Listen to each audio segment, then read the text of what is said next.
Good morning and Jai Hind.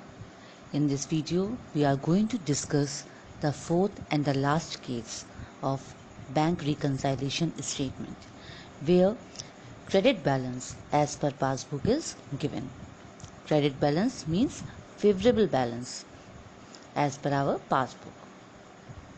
So, in this type of questions, we have to assume that our cash book is the correct one. We have to follow that and we have to make all the adjustments according to that in the passbook. So let us start this question.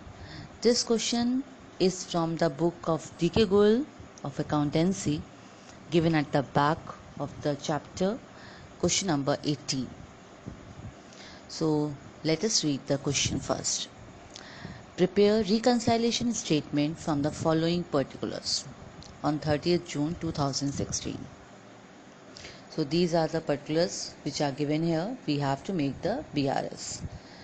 So the first one which is given here, first thing that is given is the bank statement showed a favorable balance of 9,214 rupees. So with this we have understood that this is the fourth case and we have to follow the rules of the same. So let us prepare that. See, I have already prepared BRS as on 30th June 2016.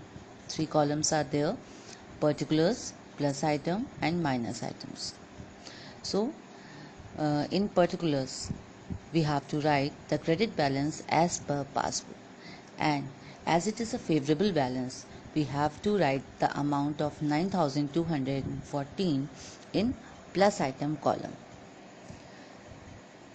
Now let us see the A. On 29th June, the bank credited the sum of rupees 1,650 in error. So this is the amount that is wrongly credited by the bank. So we have to subtract this amount. So you can see here, amount wrongly credited by bank and amount 1,650 has been written in the minus column. The B1, the check issue, certain checks valued at 4,500 issued before 30th June were not cleared.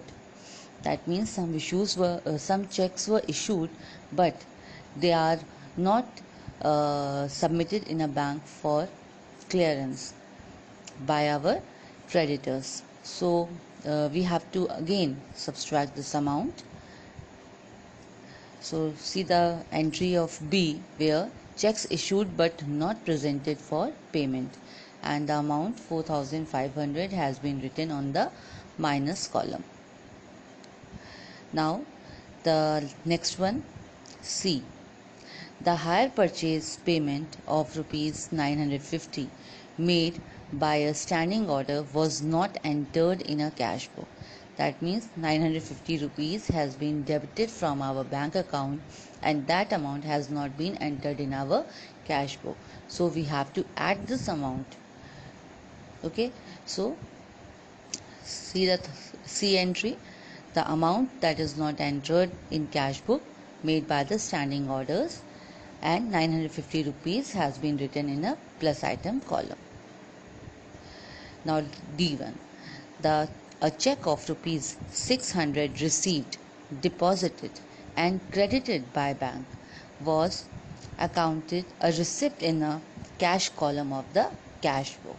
So check of rupees 600 has been cleared by the bank and the amount has been credited in the bank account, but wrongly it has been entered in a cash column by the accountant in the cash book.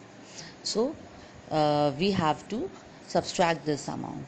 So you can see here, amount wrongly entered in a cash column of the cash book of rupees 600, and that's why 600 has been written in a minus column.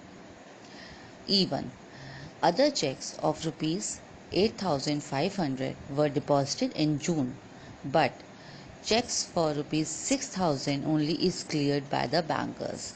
So that means a check were deposited by a company in a bank for clearance, but only 6,000 rupees checks were cleared till now out of 8,500. So we have to add the difference of these two amounts in our BRS. So let us see the E entry: checks deposited but not yet collected, and the difference amount of 2,500 has been written in the plus item column. So after writing all the entries in both the columns, we have to find the sum or total of both the columns separately. That has been received in the plus column, it is 12,664 rupees, and in minus column it is 6,750 rupees. So finding out the difference of these two, we get 5,914 rupees, which is a plus item column, and this shows a debit balance as per our cash book. With this, I am going to end my video. Thank you.